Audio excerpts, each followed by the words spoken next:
ایران کا اسرائیل پر چند گھنٹوں میں دوسرا حملہ، مزید درجنوں میزائل داغ دیے۔ تل ابیب اور مقبوضہ بیت المقدس میں دھماکے اور سائرن کی آوازیں۔ اس سے پہلے ایران نے عرش ڈرون سے اسرائیل پر حملہ کیا۔ ایرانی سرکاری میڈیا کے مطابق ایران نے اسرائیلی شہر ایلات کو عرش ڈرون سے کامیابی سے نشانہ بنایا۔ آپریشن وعدہ صادق سوم میں ایران نے اسرائیل پر میزائلز اور ڈرون سے حملہ کیا۔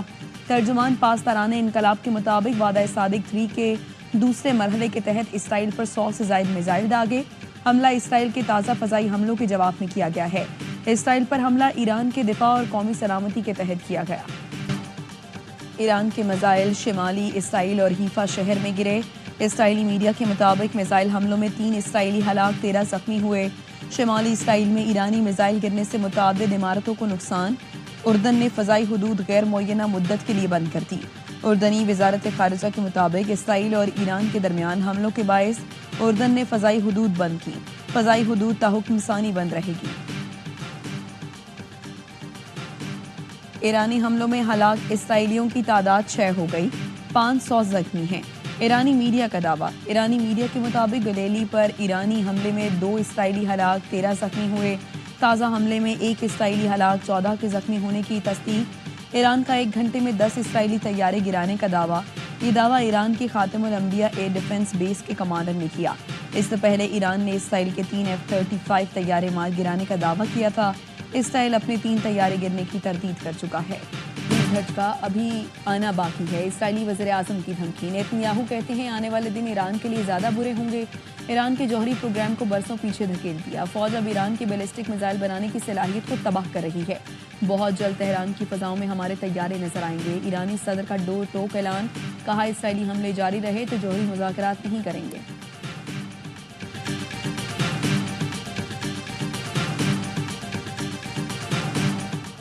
ایران نے NPT سے الگ ہونے کی دھمکی دے دی۔ اقوام متحدہ میں ایران کے مستقل مندوب نے سلامتی کونسل میں خط جمع کرا دیا۔ ایرانی مندوب سعید ایراوانی کا کہنا تھا برطانیہ، فرانس اور جرمنی نے پابندیاں لگانے کی کوشش کی تو اقدام کریں گے۔ امریکہ اور ایران کے آج ہونے والے جوہری مذاکرات منسوخ۔ امریکی مذاکرات کار کا کہنا ہے امید ہے ایران جلد مذاکرات کی میز پر آئے گا۔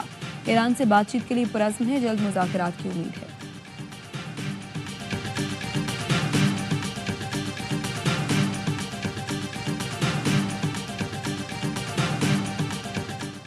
امریکی صدر ٹرمپ اور روسی ہم منصب پیوٹن کا اسرائیل ایران جنگ خاتمے پر اتفاق۔ صدر ٹرمپ کہتے ہیں صدر پیوٹن نے سالگرہ کی مبارکباد دی اور ایران کے معاملے پر تفصیلی گفتگو کی۔ چاہتے ہیں ایران اسرائیل جنگ فوری ختم ہو۔ اس سے پہلے سوشل میڈیا پر بیان میں صدر ٹرمپ نے کہا محسوس کرتا ہوں اسرائیل ایران جنگ ختم ہونی چاہیے۔ سعودی ولی عہد محمد بن سلمان اور ایرانی صدر میں ٹیلی فونک رابطہ۔ ایرانی صدر نے کہا خطے میں امن اور استحکام کے لیے کوشاں رہے ہیں۔ صہیونی حکومت نے ہر مثبت کوشش کو سبوتاژ کیا۔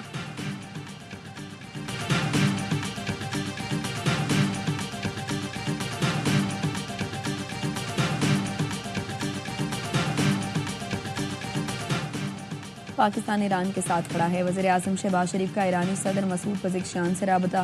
ایران پر اسرائیلی حملوں کی شدید مذمت، جانی نقصان پر اظہار افسوس۔ وزیر اعظم نے اسرائیلی اشتعال انگیزی کو علاقائی عالمی امن کے لیے سنگین خطرہ قرار دیا۔ ایرانی صدر نے حمایت پر پاکستان کا شکریہ ادا کیا۔ وزیر اعظم شہباز شریف اور ترک صدر طیب اردوان میں بھی رابطہ۔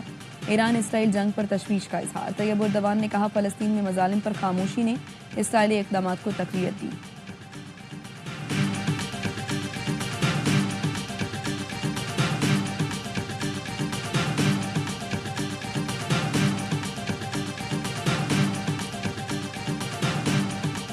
Pakistan strongly condemns aggression by Israel against Iran. The Israeli military strikes violate the sovereignty and territorial integrity of Iran. Iran has the right to self-defense.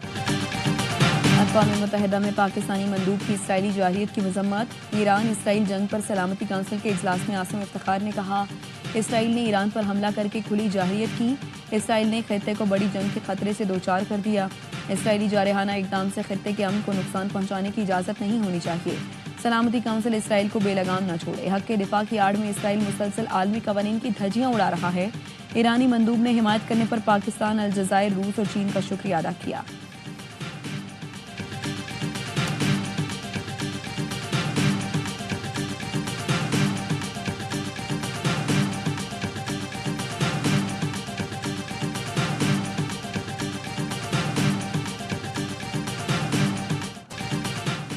وزیر دفاع خواجہ آصف نے کہا مسلم دنیا متحد نہ ہوئی تو سب کی باری آئے گی. مسلمان ملکوں کو اسرائیل سے تعلقات منقطع کرنے کا مشورہ.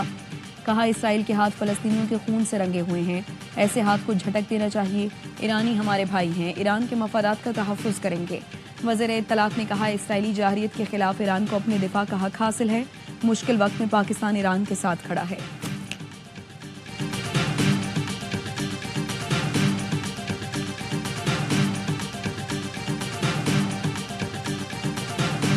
جہاں تک رکنے کا تعلق ہے وہ تو پھر امریکہ ہی رکوا سکتا ہے. اسرائیل تو صرف امریکہ کی سنتا ہے. ایران اب جوہری ویپن کے لیے ضرور جائے گا. اسرائیلی حملے کے بعد اب ایران ایٹمی ہتھیاروں کی طرف جا سکتا ہے. امریکہ میں پاکستان کی سابق سفیر ملیحہ لودھی کہتی ہیں امریکی حمایت کے بغیر اسرائیل حملہ نہیں کر سکتا تھا. جنگ امریکہ ہی روک سکتا ہے, اسرائیل کسی اور کی نہیں سنتا.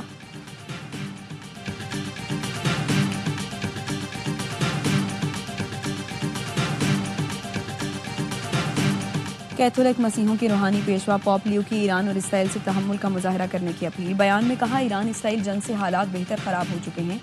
تمام مملکوں کا فرض ہے پائیدار امن قائم کرنے کے لیے مفاہمت کی رائے اختیار کریں. کسی کو بھی ایک دوسرے کے وجود کے خلاف کام نہیں کرنا چاہیے.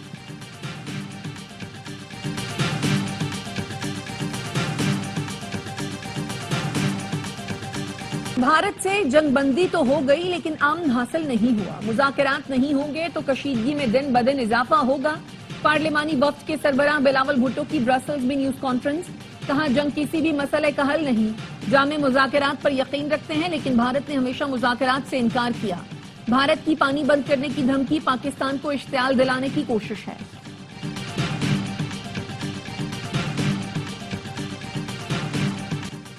نائب وزیر اعظم اسحاق ڈار کی زیر صدارت اعلیٰ سطح اجلاس. فلسطینیوں کے لیے انسانی امداد کا جائزہ لیا گیا. اسحاق ڈار نے کہا پاکستان فلسطینی عوام کی اخلاقی, سیاسی اور سفارتی حمایت جاری رکھے گا. اسحاق ڈار نے فلسطینی طلباء کو تعلیمی معاونت فراہم کرنے کی اہمیت پر زور دیا.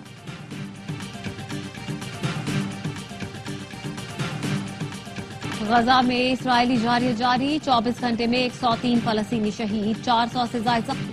قابض فوج نے خان یونس کے قریب خیمے کو نشانہ بنایا. غزہ کے وسطی اور جنوبی علاقوں میں بھی بمباری. رہائشی علاقوں, پناہ گزین کیمپوں اور اسپتالوں کو بھی نشانہ بنایا گیا. کیتھولک مسیحیوں کے روحانی پیشوا پوپ لیو کی ایران اور اسرائیل سے تحمل کا مظاہرہ کرنے کی اپیل. بیان میں کہا ایران اسرائیل جنگ سے حالات بہت خراب ہو چکے ہیں. تمام ملکوں کا فرض ہے پائیدار امن قائم کرنے کے لیے مفاہمت کی رائے اختیار کریں. کسی کو بھی ایک دوسرے کے وجود کے خلاف کام کرنا نہیں چاہیے.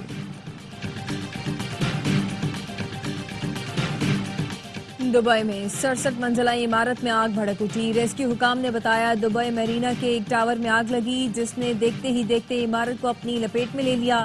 عمارت میں مقیم 4000 کے قریب افراد کو بحفاظت نکال لیا گیا. 6 گھنٹے بعد آگ پر قابو پایا جا سکا.